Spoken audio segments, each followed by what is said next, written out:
Hey, welcome back to another video. Thank you to everyone who has subscribed and got me over 1,000 subscribers. So I will try and do a video in the next few weeks and try and do a bit of a giveaway thanking you guys for subscribing to the channel. First off, I just want to go through the race video for this week. So this race week video was Challenge Geraardsbergen. I've absolutely butchered that name.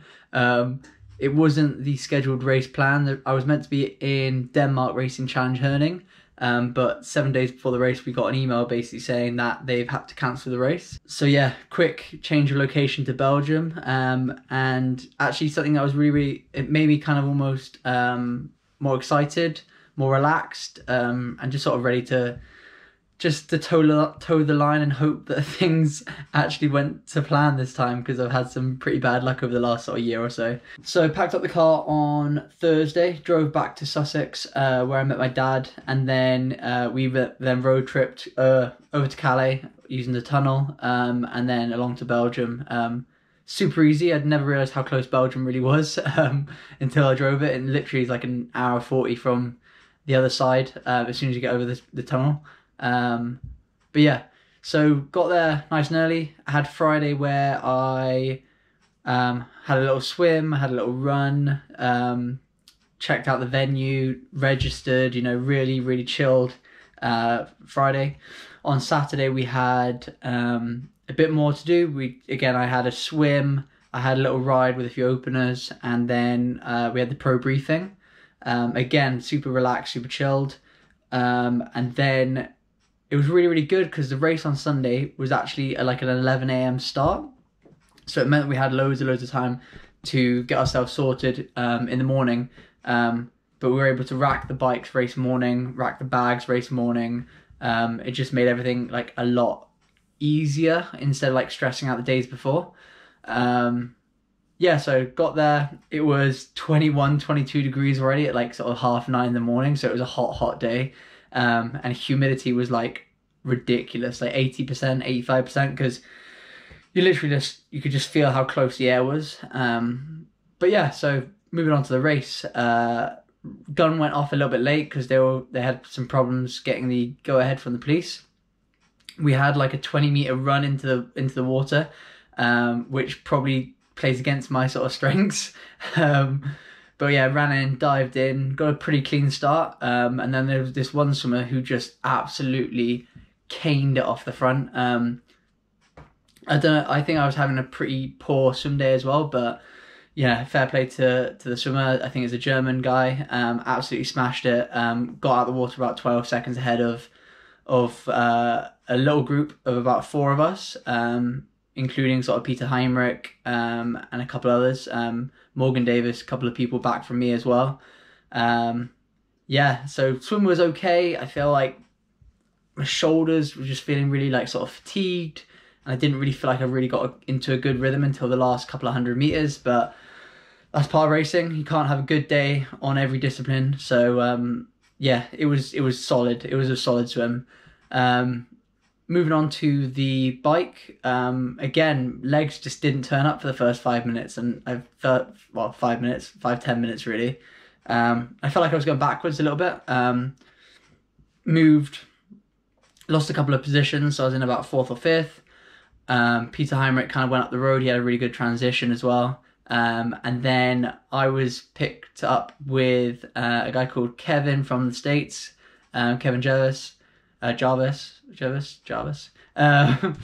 also Anthony Costas. And then we kind of rode as like a 3-up, taking turns and kind of riding pretty well together. And then we were caught by a couple of athletes, Milan Bronze, and a Danish athlete, which name is just completely slipped my mind. But they joined us, and yeah, we put the hammer down. So pushed really, really hard. One of the most iconic parts of the race is climbing up the Muur, which is like a cobbled section. It took about 4 minutes both times, but it kicks up to, I reckon, like 18 to 20% at one point on cobbles, which on a TT bike is just insane. But yeah, we had to do it twice as well, which is insane. But yeah, so after that, on the first lap, we kind of went up that pretty hard, and over the top of that, and we started descending, we actually managed to make a little bit of break. So it was the Danish athlete, which I've forgotten the name of again, Milan Bronze, and Anthony Costas. So the four of us got away, and we just sort of drilled it, taking turns, taking long turns as well, like sort of 10-minute pulls.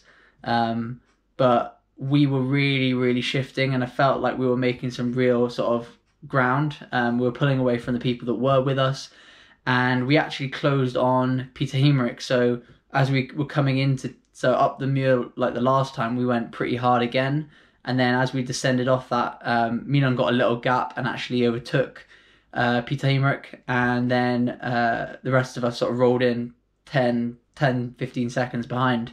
So overall, really, really happy with the bike leg. My legs sort of after that first initial 5 to 10 minutes, they came around really, really good. And I felt like I was holding good position. I felt like I was putting power down when I needed to put power down, and also taking those little respites when, you know, actually someone else was working on the front and you could just have a little bit of a rest. But yeah, overall, legs felt pretty smashed after the bike. And yeah, moving on to the run. So transition, I was in transition with all the 5 guys. Surprise, surprise, I came out 5th. Pretty shocking at transition still, but I was on the tail of Anthony Costas, who actually went on to run and win the race. But yeah, I just couldn't find that rhythm at the beginning of the run. I haven't really done lots of tempo, speed, threshold work. Everything's been gearing up towards Frankfurt, so legs just sort of were ticking along, but just ticking along quite steady. I couldn't really push it. But yeah, the run was pretty brutal, to be honest. Again, we had like an 8K stretch into town, which was on like a gravel path for the most part. And that gravel path as well was like mainly into a headwind. So it was just like a slog, a real slog. I passed the Danish athlete. He's gonna kick me when I can't remember his name, but I'm gonna kick myself for that. And then I ran myself up into 4th, and then when we hit the town was basically we had a couple of climbs up like cobbled sections again, so a bit like the Muur but like lower down. So some steep uphill climbs, and then a steep section up through a park, and we looped around and we did that twice. So the elevation was pretty big on that second half of the run, and it really zapped the legs. Again, I didn't really feel that great. I was holding 4th quite sort of solidly, and then an athlete came past me about 14k in, so he ran into 4th and I was down into 5th. He flew past me as well. He was running really, really well, the athlete, so I couldn't really respond or really sort of go with him, so I let him go. Was holding my position strong. I really wanted at least a top 6 finish, so I was kind of trying to hold my ground, trying to chase to see if anyone up front would blow up, and then also was keeping a look out behind me on some of the out and back sections where you could kind of see people, to see if anyone was gaining. And there was one athlete who was probably about 45 seconds behind, but I managed to hold that sort of gap, you know, for the final 6-7k, and even actually felt really strong the last sort of mile into the finish. So yeah, overall really satisfied, because started the run in 5th, finished in 5th. So although it was you know, pace wise and how it felt, I feel like it was a really, really poor run for me. Just to hold my place, I was really happy with. So yeah, there's definitely some positives to take from that. Yeah, congrats to Anthony for winning, Peter Hemerick for 2nd, and Milan, who got his first pro podium. So yeah, congrats to those guys. Awesome result, and it was like an incredible race, you know, super hot, but, you know, super interesting with all the cobble sections, and yeah, it was just super exciting, and one that I definitely will put on the bucket list to go do again. Yeah. And so what's now is I have about, when you watch this video, probably 11 days till Ironman Frankfurt. So this week so far has been all about just recovering, therapy, mobilizing, swims, back on the bike tomorrow, which will be Wednesday, which will probably when you see this video, and then build some runs back into the weekend. I got one big endurance stimulation day on Friday, and then again I'll be knocking it back and tapering into Frankfurt. So yeah, super excited to race Frankfurt. I hope you guys have enjoyed this kind of little race recap of Challenge Geraardsbergen. First pro sort of like podium bubble in terms of like the pay bubble, and also I think that's qualified me for the Challenge Championships for next year for 2023.